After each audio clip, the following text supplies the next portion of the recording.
ওনাকে কিন্তু কাউকে রিলিজ করে দেওয়া হবে।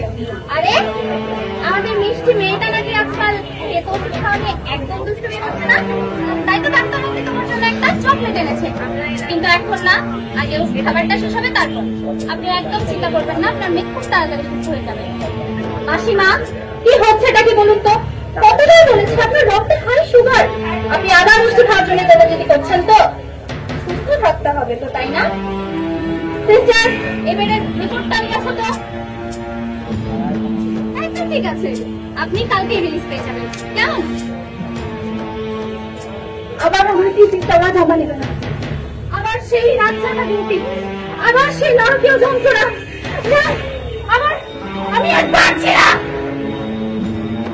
আমি আর।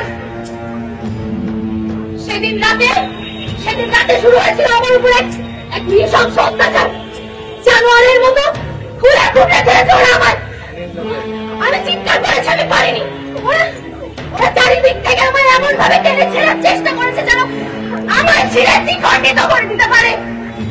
ওরা আমার পেলভিক গার্ডেন পর্যন্ত ভেঙে ফেলেছে। না, কি কষ্ট! আমার মাথায় এমন ভাবে আঘাত করেছে, আমার বেড়ে কাপড় চূর্ণ বিচূর্ণ হয়ে গেছে। আমার শ্বাসরোধ করে মারার চেষ্টা করেছে। আমার পড়ার ছাড় পর্যন্ত টুকরা হয়ে গেছিল। আমার চোখ দিয়ে সেদিন জল আসেনি, এসেছিল রক্ত। আমার চোখ পেটে সেদিন রক্ত এসেছিল। তবে জানেন, সবচেয়ে বেশি কষ্ট পেয়েছি অবাক হয়েছে যখন দেখেছি ওই নরপিশাচদের দলে আমার প্রিয় বন্ধু, আমার এক নারী সহকর্মী। তুমি কি করে পারলে?